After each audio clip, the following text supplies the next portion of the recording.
inicia con el relato de la creación, pero no nada más es el relato de la creación, de las cosas que Dios creó en los 7 días. Por ejemplo, ¿en qué libro de la Biblia vienen cuando se inician los idiomas? El inicio de las religiones,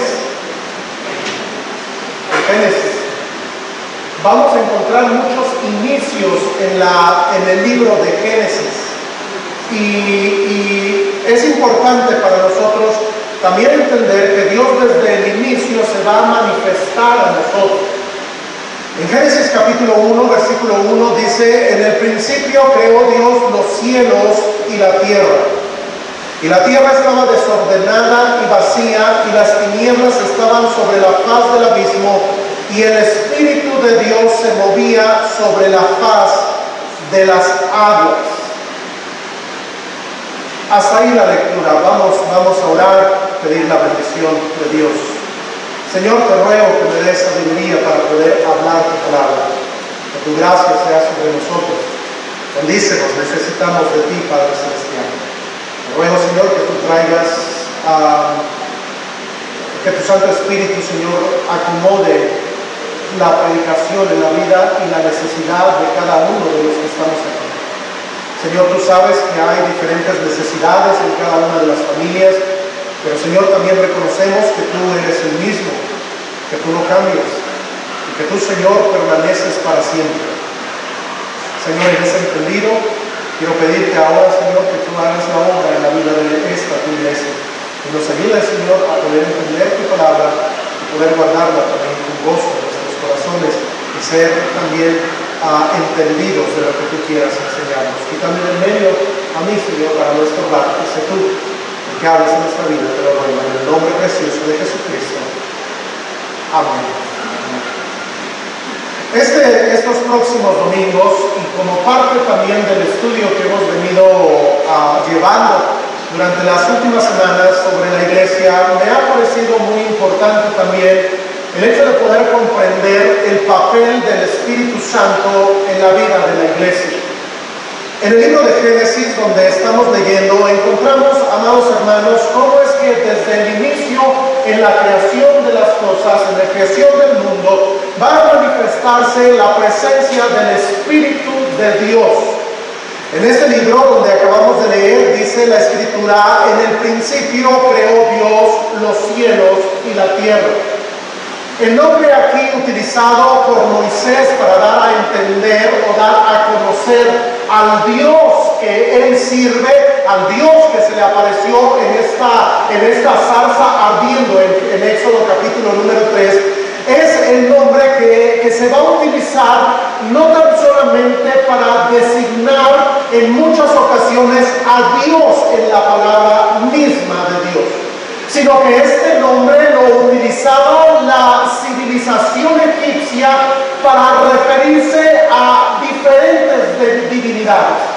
A mí me llama la atención eso porque es increíble cómo es que Dios se va a dar a conocer a través de Moisés, aquel hombre o aquel siervo que Dios le dijo: ¿sabes qué? Tú vas a llamarme, yo soy el que soy.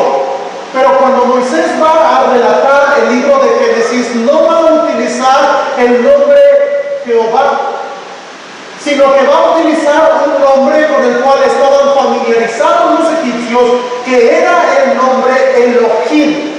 Este nombre Elohim era utilizado por los egipcios para poder dar a entender una familia de divinidades falsas, por supuesto, que ellos utilizaban. Por ejemplo, uno de ellos era el dios Ra. El dios Ra para los egipcios era el dios del sol, quienes para usos sencillos, para poder entenderlo nosotros, se refería al faraón. El faraón era considerado por los egipcios como un dios, y a ellos le conocían como el dios Ra, el dios del sol. Pero cuando Faraón se casaba, su esposa llegaba a ser parte de esa divinidad, y los hijos de Ra también eran parte de esa divinidad. En otras palabras, hablábamos como de una familia donde estaba el Dios esposo, el Dios mujer esposa, el Dios hijo. Y a ese conjunto de divinidades, que tendría que ser, por cierto, en una manera plural, de dos o más, que esto conllevaba que la familia de esas divinidades podría ser de 10, de 20, de 15, y le eran conocidos como Elohim. Y es increíble que cuando Dios se va a manifestar al mundo para poder decir que el Dios creador, el Dios todopoderoso hizo todas las cosas, y para iniciar la palabra de Dios, Dios va a iniciar y no va a decir en el principio Jehová, en el principio el Shaddai, en el principio algún otro nombre de Dios, sino va a utilizar en el principio Elohim. Creó los cielos y la tierra. Eso, hermanos, para algunos pudiera ser tal vez un poco contradictorio y tal vez confuso, porque el hecho de que Dios se pueda presentar ahora como una divinidad donde hay dos o más divinidades podría crear muchísima confusión. Pero para nosotros, amados hermanos, como cristianos, esto es no más que un argumento sólido para nuestra fe, para poder entender que existe un solo Dios en tres divinas personas, Elohim. En el principio estaba el Verbo, y el Verbo era con Dios, y el Verbo era Dios. Aquí la palabra de Dios está diciendo, y en el Salmo 139 va a expresar, no vayan ahí, y va a decir que el Espíritu Santo estuvo en la creación de todas las cosas. Podemos entender entonces que allí en el principio Elohim, Dios Padre, Dios Hijo, Dios Espíritu Santo, estuvo en la creación de las cosas. Es tanto así que cuando nosotros seguimos leyendo el libro de Génesis, encontramos en el versículo número 26 que Dios va a decir, entonces dijo Elohim. Ahora, escucha esto, dijo Elohim. Y esto, Elohim, está hablando de plural. Porque si no fuera así y estuviera hablando de Dios, de una sola persona, fuera una contradicción en este aspecto en cuanto a la gramática. Porque, por ejemplo, aquí dice en el principio, versículo 26, entonces dijo Dios, hagamos. Yo no pudiera decir eso en mi lengua española. Es una falta de ortográfica en la gramática. Si fuera Dios, digo, bueno, voy a hacer en singular. Pero vamos a notar que está diciendo, y dijo Dios, entonces dijo Dios, hagamos. Ese nombre Elohim es la misma palabra aquí utilizada, Dios Elohim. Entonces dijo Elohim, hagamos al hombre a nuestra. En la teología hay algún argumento que algunas personas dicen que es que Dios estaba hablando con los ángeles y dijo, hagamos al hombre. Pero los ángeles no son creadores. Los ángeles son criaturas. Colosenses 1. Encontramos, amados hermanos, que aquí en el concilio divino Dios está hablando y está diciendo, hagamos al hombre a nuestra imagen. Y desde allí, amados hermanos, y durante muchos más argumentos que pudiera utilizar teológicamente hablando, podemos nosotros entender, y lo que quiero dejar en primer lugar asentado es que desde el inicio de la creación de las cosas estaba el Espíritu Santo de Dios. No podemos nosotros pensar que el Espíritu Santo comenzó o empezó en su obra en el momento en el cual Él descendió a través de lenguas repartidas como de fuego en aquel aposento donde estaban aquellos discípulos, y a través de ese momento ya vino el Espíritu Santo y ahora comenzó la obra del Espíritu Santo. Debemos saber algo: el Espíritu Santo siempre ha estado a lo largo de todo. Amén. En el libro de los Jueces, si me acompañan por favor, y solamente voy a utilizar algunos ejemplos. En el libro de los Jueces, en el capítulo número 13, encontramos la historia de un muchacho llamado Sansón. Sansón, fuerte como el sol, significa. Sansón es aquel hombre, aquel juez de Israel que Dios va a utilizar para poder hacer prodigios y maravillas y poder libertar al pueblo de aquellos que los llevaban en esclavitud. En el versículo número 25 del capítulo 13 dice la palabra de Dios acerca de Sansón. Y el Espíritu de Jehová comenzó a manifestarse en él en los campamentos de Dan, entre Sora y Estaol.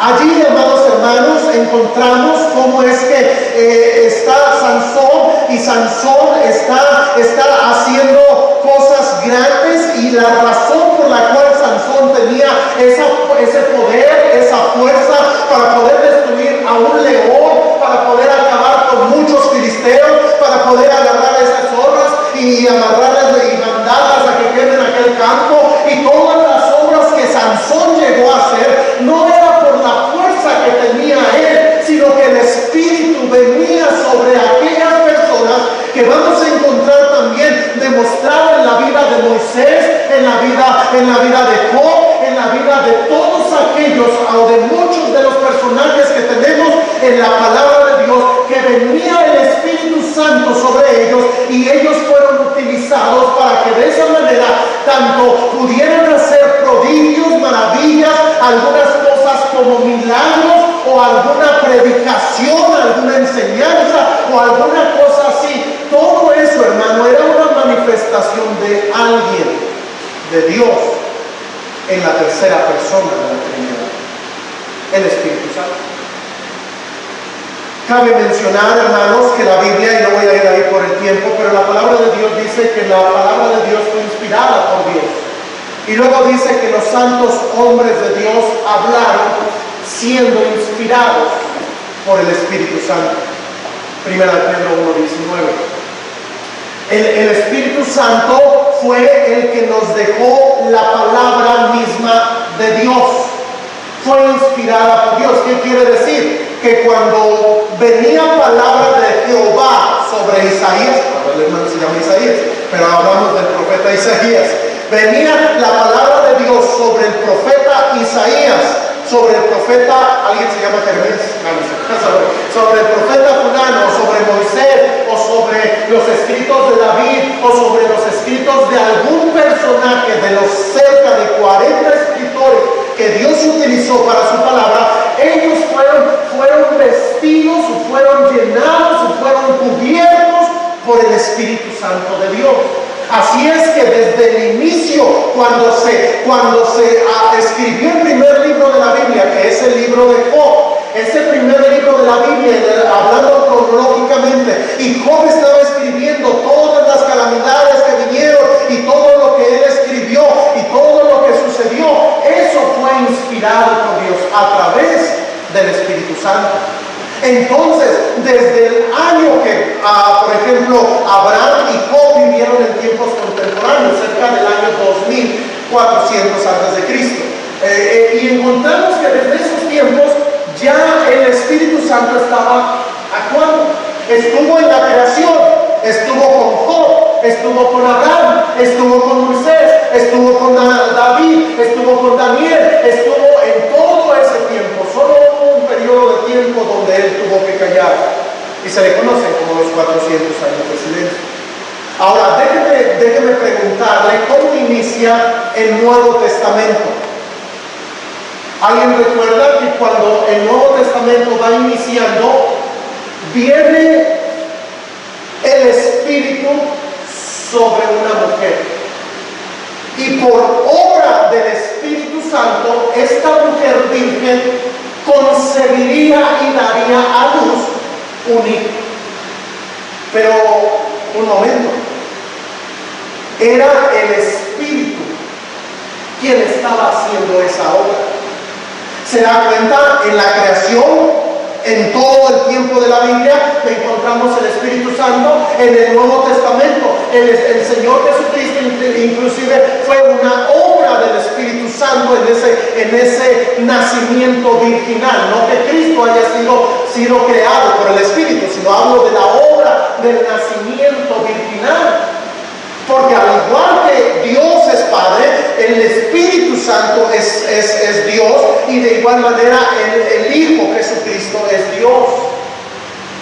Entonces, habiendo entendido eso, debemos saber, amados hermanos, que cuando leemos la palabra de Dios en Juan capítulo número 16, si me acompañan, el Señor está terminando su ministerio, y una de las cosas que va a hablar con la iglesia es que les va a hacer saber la necesidad o la importancia que era que el Señor partiera. Y dice la palabra de Dios lo siguiente, si me acompañan, versículo 7. Pero yo os digo, dice el Señor Jesucristo, yo os digo la verdad, os conviene que yo me vaya, porque si no me fuera, el Consolador. Ahora note esto, es una C mayúscula. ¿Por qué? No hay una puntuación antes. Está hablando de un nombre, el Consolador. La palabra griega es la palabra paracleto, que significa lo siguiente. Chucho, ven, camina aquí. El paracleto comienza a caminar y le esperas. El paracleto es alguien que va a ir pegado a ti. Alguien que va a ir contigo. Ese es el paracleto. La palabra o el nombre paracleto, consolador, es aquel que va pegado contigo. Gracias. La palabra de Dios dice, y el Señor Jesucristo está diciendo, ¿sabes qué? Les conviene que yo me vaya, porque si me fuere, yo les voy a mandar a alguien que va a estar siempre con ustedes. Alguien que no te va a dejar. Alguien que va a estar ahí pegado contigo. Él es el Espíritu Santo. Entonces allí encontramos que este paracleto, este consolador, dice, no vendría a vosotros, mas si me fuere, os lo enviaré, y cuando Él venga, convencerá al mundo de pecado, de justicia y de juicio. El cumplimiento de esto lo tenemos en Hechos capítulo número 2. En Hechos capítulo número 2 dice en el versículo 1 que cuando llegó el día de Pentecostés estaban todos unánimes juntos, y de repente vino del cielo un estruendo como de un viento recio que soplaba, el cual llenó toda la casa donde estaban sentados, y se les aparecieron lenguas repartidas como de fuego. Ahora no dice que eran de fuego, dice como de fuego, asentándose sobre cada uno de ellos. Y luego que dice, y fueron todos llenos del Espíritu Santo. Ahí tenemos, amados hermanos, cómo es que ahora el grupo de creyentes que habían creído en el Señor Jesucristo, que estaban reunidos en el lugar donde Dios les había dicho, en aquel monte, en aquel lugar donde tendrían que estar. Y dice la Escritura que mientras ellos estaban buscando a Dios, estaban orando, estaban probablemente allí celebrando la fiesta del Pentecostés, dice la Biblia que vino un estruendo y vinieron lenguas como repartidas, esas lenguas parecidas al fuego. Ese día, amados hermanos, marcó lo que se conoce como el inicio de la iglesia. Porque sencillamente, hermanos, si no hay Espíritu Santo entre la iglesia, no puede haber iglesia. Lo voy a explicar un poquito más adelante. El pasaje anterior que acabábamos de leer en Juan 16 decía que el Espíritu Santo sería el que convencería al mundo de pecado, de justicia y de juicio. Cuando vemos en la palabra de Dios, y dice la palabra de Dios allí en este capítulo, en Hechos 2, versículo 14, si creo que me equivoqué.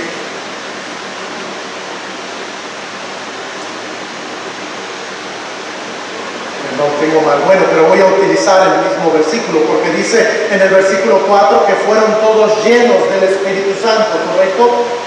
Y después en el versículo 14 dice que entonces Pedro, quien está lleno del Espíritu Santo, poniéndose en pie con los 11, alzó la voz y les habló diciendo: varones judíos y todos los que habitáis en Jerusalén, esto os sea notorio y oíd mis palabras, porque estos no están ebrios como vosotros suponéis, pues es la hora tercera del día. Y comienza a predicar. Lo que sucede es que ahí encontramos que Pedro está lleno del Espíritu Santo y el Espíritu Santo va a actuar a través de la vida de este predicador que es Pedro. Y aquellos que están escuchando, aquella multitud que debió haber sido una multitud cerca de 5,000 personas, están escuchando a voz en cuello, están escuchando la voz que está predicando Pedro, quiero decir, y está Pedro predicando, anunciando, diciendo, y les está diciendo: deben arrepentirse. Y añade la palabra de Dios diciendo: sed salvos de esta perversa generación, versículo 40, y en el 41 dice: así que los que recibieron su palabra fueron bautizados y se añadieron aquel día como 3,000 personas. Es decir, la iglesia va surgiendo, y dice en la promesa de Juan 16, decía que el Espíritu Santo sería el que convencería de pecado, de justicia y de juicio. Y Pedro está predicando, y dice la palabra de Dios que cuando Pedro predica, entonces el Espíritu Santo empieza a llegar a la vida y la convicción de cada una de las personas que estaban allí. Y son redarguidas, son enfrentadas, son estas personas se dan cuenta de su pecado, de su necesidad, y esas personas en ese momento creen en el Señor y son salvos. Y dice que se añadieron ¿a qué? A la iglesia como 3,000 personas. 3,000 personas fueron salvas en el primer mensaje. ¿Por qué? Pedro debió haber sido un tremendo predicador. Bueno, no lo dudo, pero no era él. No era el poder de Pedro. Es más, no era el poder de Pablo. No era el poder de alguno de los discípulos. No era el poder de algún predicador. Siempre la obra ha sido de Dios. La obra de salvación, amados hermanos, y la obra de alcanzar al mundo para nuestro Señor Jesucristo es una obra que corresponde a Dios. Y el Espíritu Santo, que estuvo desde la creación y que utilizó a Sansón, a David y a todos aquellos hombres, y venía el Espíritu Santo, a diferencia del Antiguo Testamento, en el Nuevo Testamento hay algo cambiante. Ocupo dos personas. Bueno, ya tengo una, hermano. Aquí quédese tantito, por favor. Hermano, ayúdame, por favor, si me ayudan, nada más tantito, a pararse de este lado. Vamos a ver el Antiguo y el Nuevo Testamento. En el Antiguo Testamento, lo que hacía el Espíritu es que venía por un tiempo. Por un tiempo. Por ejemplo, el claro ejemplo de esto es David. Según la tradición judía, se cree que David todas las mañanas escribía cantos. En las mañanitas que cantamos, por eso dice: estas son las mañanitas que cantaba el rey David. Y ya no digo lo demás, pero esa frase era porque en la tradición hebrea se cree que David escribía en las mañanas. Ahora, no todos los escritos de David los tenemos en la Biblia, pero los que cuando venía el Espíritu Santo sobre David, tenemos 73 de los 150 salmos en el libro del Salmo, en los cuales vino el Espíritu Santo, pero después el Espíritu Santo se iba de sobre él. Esa es la diferencia. En el Antiguo Testamento venía un tiempo y luego se iba. En el Nuevo Testamento sería diferente. ¿Por qué? Porque el Señor Jesucristo dijo: os conviene que yo me vaya, porque os enviaré ¿qué? El Consolador. ¿Qué significa él? Paracleto.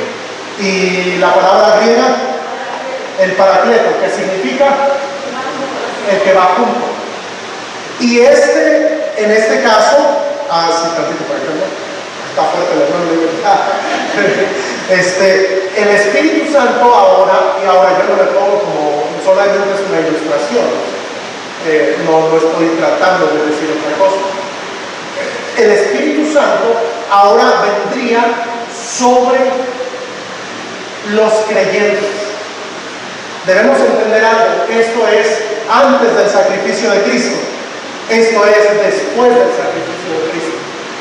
El pago de la redención se cumplió aquí, y por eso es que ahora el Espíritu Santo, alguien busque Efesios 1:13, por favor. Efesios 1:13, y lo lee fuertemente.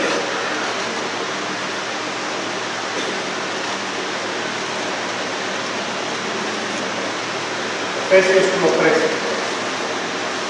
1:13. En él también vosotros, habiendo oído la palabra de verdad, el evangelio de vuestra salvación, y habiendo creído en él, fuisteis sellados con el Espíritu Santo de la promesa. Este es el tiempo de la iglesia. En la iglesia ahora lo que sucedería es que nosotros seríamos sellados. Esto no sucedió acá. Esto nada más venía el Espíritu Santo por algún tiempo, pero después el Espíritu Santo se iba. En el tiempo de la iglesia y en la promesa del Señor Jesucristo implica un sello. Es más, en otra porción de la Escritura, ahí en Corintios, dice que ahora nosotros somos templo de ¿quién?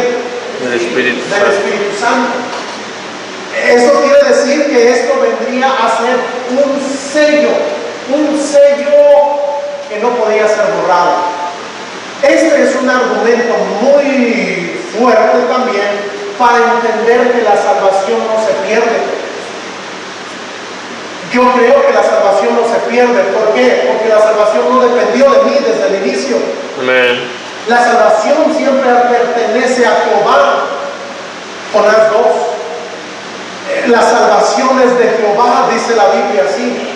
Y debemos entender que en ese aspecto, cuando yo oí el Evangelio y creí según lo que acabamos de leer, entonces yo fui sellado con el Espíritu Santo de la promesa. Y debemos saber algo, Él es el Consolador. Caminerla.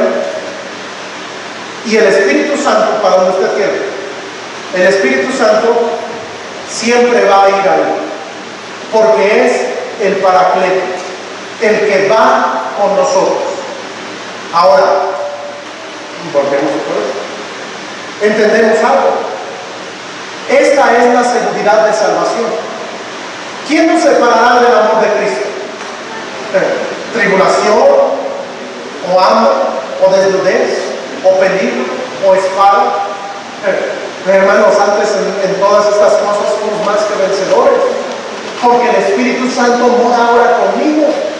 El Espíritu Santo es las arras de nuestra herencia hasta que lleguemos a la posición adquirida por Cristo. Nosotros ya somos salvos y somos salvos por siempre, aquel que haya creído en Cristo. Ahora, si hay una persona en el Nuevo Testamento, pero que no le ha pedido a Cristo la salvación, ¿es salva? No. Yo le pregunto, ¿usted ya le pidió a Cristo la salvación de su alma? ¿Usted ya es salvo? Si usted no le ha pedido perdón por sus pecados y no ha reconocido en Cristo el Salvador de su alma, usted no tiene el Paracleto, no tiene el Espíritu Santo.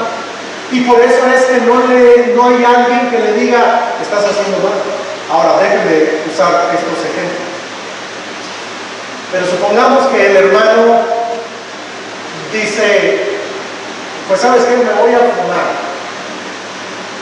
Voy a fumar un cigarro. Y me voy hasta que no voy a ir a la María. Y me voy a un lugar, a un parque, y ahí me voy a, como chacuaque, voy a fumar. Pero el Espíritu Santo, cuando vea una obra mala en él, va a decirle, estás haciendo mal. No es correcto. No es correcto cómo le hablaste a tu esposa. No es correcto cómo trataste. Esa es la diferencia. Alguien que tiene el Espíritu Santo de Dios te redarguye el Espíritu. Por eso, mira, hermano, a mí me ocasiona muchas cosas cuando dicen muchas personas, es que yo ya soy salvo, gloria a Dios, y andan en pecados tremendos. Y como si nada. Y luego hasta agarran lo andan subiendo en el Face, aquí bailando con mis amigos, aquí esto. Y yo digo, no concuerda. Porque bíblicamente una persona que ha sido cambiada y ha sido sellada con el Espíritu Santo de Dios, le va a redarguir y te va a decir, estás mal. Les he dicho esto, pero en una ocasión prediqué en contra de ir a ciertos lugares y les dije a unos jóvenes, ¿saben qué? No es correcto que vayan a los discos y a los bailes y todo eso. Y dice, yo ni lo quiero ver a ustedes, dice, porque estaba yo ahí y estaba ahí el grupo musical y estaba ahí la tremenda, y dice, ahí parecía que me estaba diciendo, el hermano parecía que me estaba diciendo, no estés aquí, no estés aquí. Dice, ni pude estar tranquilo, me tuve que salir del baile. Ahora, no es el pastor Hugo o una persona, es el Espíritu Santo de Dios. Amén. El que redarguye, el que te hace saber que estás haciendo mal. Entonces esa es la diferencia entre el Antiguo Testamento y el Nuevo Testamento. ¿Se acuerdan lo que expresó David en el Salmo 51? Él dijo, no quites de mí tu espíritu. No me acuerdo si dice tu Santo Espíritu o tu Espíritu, pero dice, a ver, vamos a leerlo mejor. Disculpen, hermanos, ya casi nada más. Sí, dice en el versículo 11, no me eches de delante de ti y no quites de mí tu Santo Espíritu. Lo que sucedió con David es que él pecó. Y cuando David pecó, el Espíritu se tuvo que ir. Ahora, déjame decirte algo. Ahora es diferente. ¿Por qué? Porque el Paracleto avanza en otra vez. Te vas a un lugar donde no debes estar y debes saber algo. Ahí llevas a Dios. Ahí va Dios contigo. Porque aunque tú te vayas a un baile, a una cantina, a un lugar donde tú sepas que está mal y te invitaron a los 15 años y están tremendas bocinas y la pachanga y la fiesta y la cerveza y el vino y la mala música y las malas vestimentas y todo eso, pues déjame decirte algo, ahí sentadito en ese lugar donde tú estás, el Paracleto sigue ahí. Porque él ya no se va a ir de ti. Y qué vergüenza que muchos cristianos llevan al Espíritu Santo a lugares terribles. Qué vergüenza que jóvenes o hermanos adultos permiten que a través del templo del Espíritu Santo sus ojos vean cosas inapropiadas, inmorales y cosas de esa naturaleza. Tomen su lugar. Gracias. ¿Se da cuenta? El Espíritu Santo entonces es este sello que ahora tenemos. Se va a ir el Espíritu Santo, aunque peques, hagas lo que quieras, el Espíritu Santo dijo, ahí voy a estar, es un sello de ti. Es un sello de ti. ¿Qué quiere decir un sello? Pertenencia. Pertenencia. La palabra utilizada aquí en Efesios 1:13 para hablar de ese sello habla como cuando un ganadero coloca a sus animalitos y les coloca un sello para que sepan, hasta nuestras fechas lo hacen. Y tienen ahí un sello que le ponen sobre, no sé, la familia o algo que los identifique. Y cada ganadero tiene algo así. Ahora, el Espíritu Santo viene a ser un sello de pertenencia. Yo pertenezco a Dios. Amén. Porque ya fui sellado. Eso lo hace el Espíritu. Miren, hermano, el Espíritu Santo entonces tiene un papel muy importante en la vida de la iglesia. Lo vemos desde el inicio de la creación y lo vemos hasta nuestros fechas. Yo te pregunto, ¿tú tienes el Espíritu Santo de Dios? ¿El Espíritu Santo mora en ti? ¿El Espíritu Santo está en ti? Bueno, no voy a avanzar mucho más. Quería llegar a los dones. Lo vamos a dejar para poder estudiarlo bien la siguiente semana, pero déjenme terminar nada más en esto. Entendemos que el Espíritu Santo siempre ha estado y ha actuado de maneras diferentes en el Antiguo Testamento y después cuando descendió y vino. Ahora, cabe mencionar que el Espíritu Santo toma un papel muy importante en el tiempo que se conoce como el tiempo de la gracia. En el tiempo de la gracia, el Espíritu Santo vino al inicio de la iglesia y cuando el Espíritu se vaya, ve lo que va a suceder. Segunda Tesalonicenses, por favor. Segunda Tesalonicenses, capítulo 2.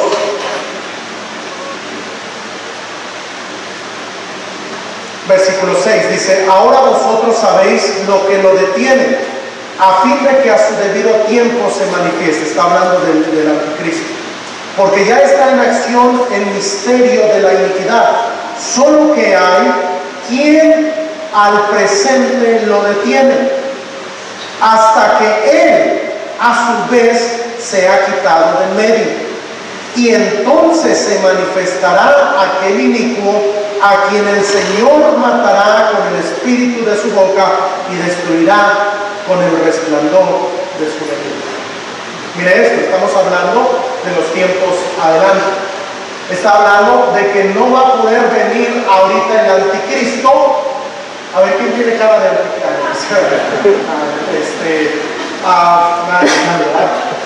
Yo voy a hacer entonces aquí el ejemplo. El anticristo no puede venir ahorita porque hay quien lo detiene. ¿Quién lo detiene? El Espíritu Santo. Y dice que este inicuo se va a poder manifestar hasta que el Espíritu Santo sea quitado. Por eso sabemos, hermanos, que el rapto va a venir antes de la tribulación. Está bien fácil, tampoco no es de entender. El rapto viene antes de la tribulación. ¿Por qué? ¿Por qué no somos tribulacionistas, post-tribulacionistas? Es decir, que creemos que el rapto viene a la mitad o al final. No, ¿por qué? Porque cuando viene el anticristo es el inicio apenas de la tribulación. Y el Espíritu Santo va a ser quitado. Ahora le pregunto, ¿cómo va a ser quitado el Espíritu? ¿Nos va a quitar Dios la salvación? Porque el Señor mismo, con voz de mando y con voz de arcángel y con trompeta de Dios, descenderá del cielo y los muertos en Cristo resucitarán primero. Y luego nosotros, la iglesia, póngase de pie toda la iglesia. Luego todos los que somos salvos seremos llevados al aire. ¿Qué obra o quién hace eso? El Espíritu. El Espíritu Santo. Y si somos salvos, entonces seremos llevados a la gloria por la obra del Espíritu Santo. Pero déjenme pedirles a algunas personas. Siéntense 4 personas, 5. ¿Quién guste? ¿Quién ya se haya cansado? Ok. Ahora, algunos serán llevados. Ni modo para que se sienten. Algunos serán llevados y algunos serán dejados. Algunos no tienen el Espíritu Santo. Déjenme decirle algo. La mayoría de las personas en el mundo no tienen el Espíritu Santo. Y cuando suene aquella final trompeta, el Señor será quitado el Espíritu. Es decir, los que hayamos sido sellados y seremos levantados con el Señor en el aire. Es la obra del Espíritu Santo. Amén. La salvación, la creación, y la siguiente semana veremos cómo es que Dios, aquellos que son salvos, no pierdan su salvación, no pierdan no estoy jurando, siéntense ya.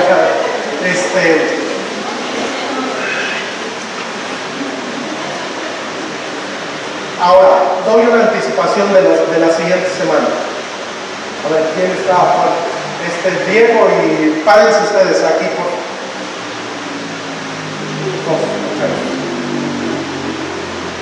Ahí. ahí como si se fueran a sentar, pero no se sienten, ¿verdad? Cuando Dios salva a una persona, Él la va a equipar. ¿Por qué? ¿Qué sucede? Cuando fuimos salvos, nuestra ciudadanía cambió.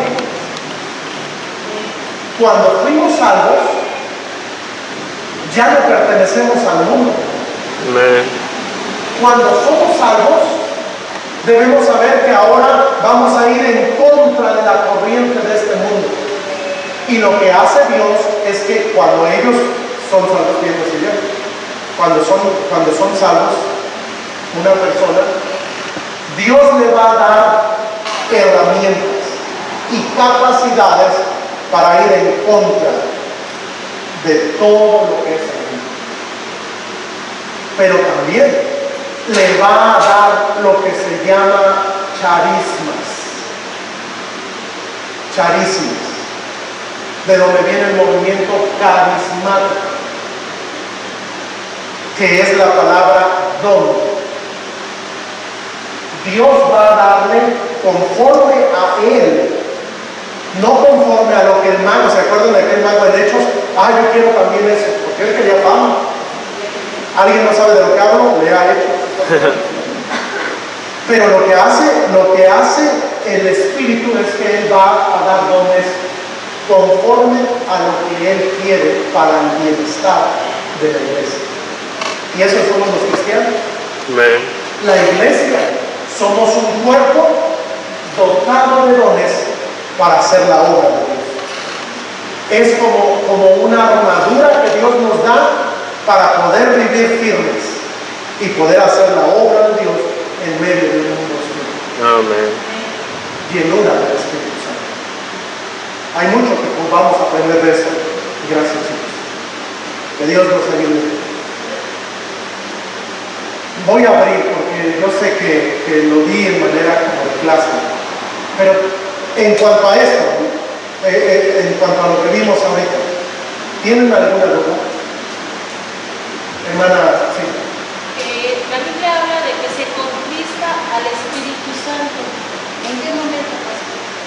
¿Se acuerda cuando lo iba a mencionar hace un rato, pero no me dio el tiempo? Pero cuando el Espíritu Santo, como hace un rato hice el ejemplo con el hermano, se mete en un lugar, la persona, yo decido ver cosas que no debo ver, voy a lugares donde yo sé que no es correcto, hago cosas que yo sé que no es correcto, y en ese momento el Espíritu Santo se contrista. Él va a seguir redarguyéndome, pero luego añade en otra porción en Tesalonicenses que el Espíritu Santo se apaga.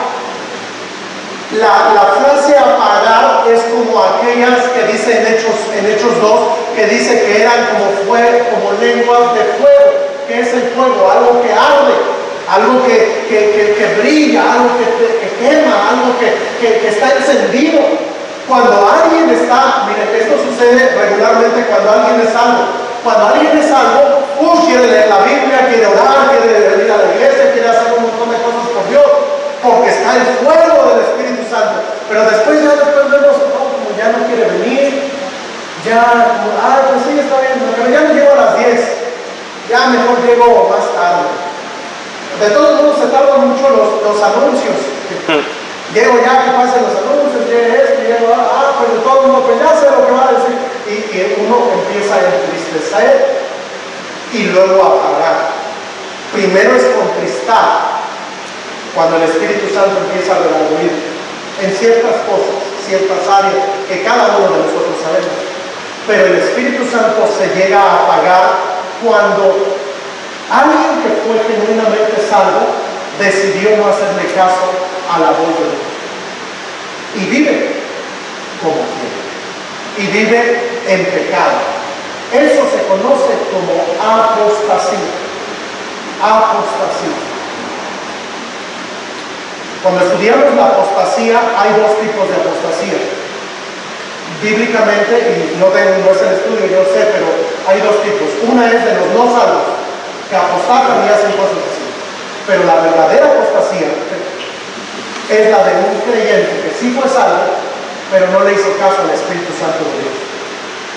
y hizo lo que él quiso, y el espíritu se apagó, y ahora él se va a hacer cosas malas, cosas perversas. Ahí es donde a veces vemos pastores que caen en pecado, cristianos que eran fieles y que ahora ya tienen otra familia.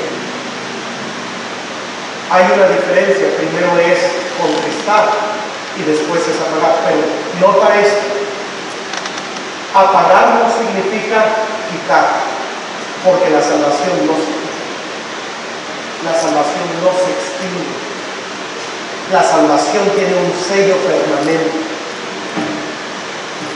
Y muchas veces lo que tiene que hacer Dios es: ok, pecaste, decidiste pecar, te llamo a mi presencia.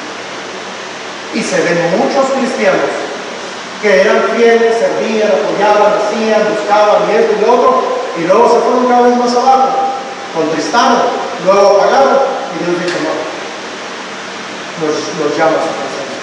Y luego hay cosas terribles, accidentes, cosas trágicas. ¿Por qué? Porque no se puede perdonar la blasfemia contra el Espíritu Santo. Hermano, usted y yo somos templo del Espíritu. Donde quiera, si ya fuiste salvo, ya el Espíritu mora en ti. Amén. Mira, por eso vas a ver la tele, vas a ver un programa. Antes de que te ocultes, no están mis hijos. Acuérdate de algo, ve arriba o ve al lado. Ahí está el Espíritu Santo. Y si joven haces algo indebido, acuérdate que Dios está ahí. Si es que eres salvo. Y si no eres salvo, arrepiéntete de tus pecados y pídele a Cristo perdón de ellos. Amén. Porque Dios es bueno. Esa es la diferencia del Espíritu Santo del contrista. Una última pregunta si hay en este tema. Muy bien. Yo tengo una para usted.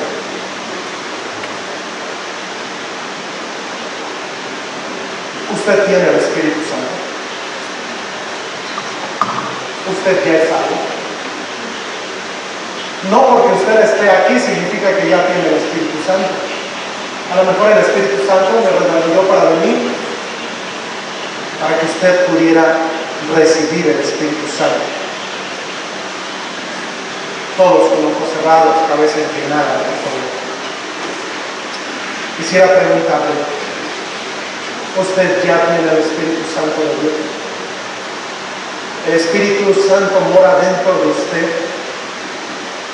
Si hay alguien que no tiene esa seguridad o no tiene ese conocimiento, yo te preguntaría: ¿no será que el Espíritu Santo no esté en ti y que necesites urgentemente el Espíritu en ti?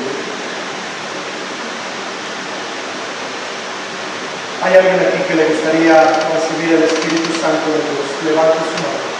¿Alguien que le gustaría pedirle a Dios la salvación de su alma? ¿Habrá alguien así entre nosotros? ¿Alguien que le gustaría, que no sabes si tienes tú ya el Espíritu Santo? ¿Habrá alguien así entre nosotros? ¿Alguien que le gustaría pedirle a Cristo la salvación de su alma? Si es así, levanta su mano. Mira, Dios es un Dios de poder, pero también es un Dios de amor. Dios te ama y murió en la cruz del Calvario por ti. Ya tienes el Espíritu Santo. Si murieras el día de hoy, ¿a dónde iría tu alma? ¿Habrá alguien así entre nosotros que le gustaría pedirle a Cristo la salvación de su alma? Levanta su mano. Alguien así, alguien que le gustaría pedirle a Jesús que venga a morar en usted. ¿Habrá alguien así? Muy bien. Entonces entendemos que todos somos salvos. Hermano, ¿cómo tratas al Espíritu Santo que mora en ti? Tal vez tengas que pedir perdón. Tal vez tengas que venir delante de Dios y decirle: Señor, ayúdame, porque yo he hecho cosas que te desagradan, que te entristecen, que hacen que te apaguen en mi vida. Si tú quieres hablar con Dios y hablar con el Espíritu Santo, hazlo. Mira al Señor: Señor, yo te necesito. Él es real y está en ti. Si hay alguien así, toma unos momentos para hablar con Dios. Puedes hacerlo en tus rodillas o de pie o ahí en tu lugar, pero habla con Dios. Todos orando.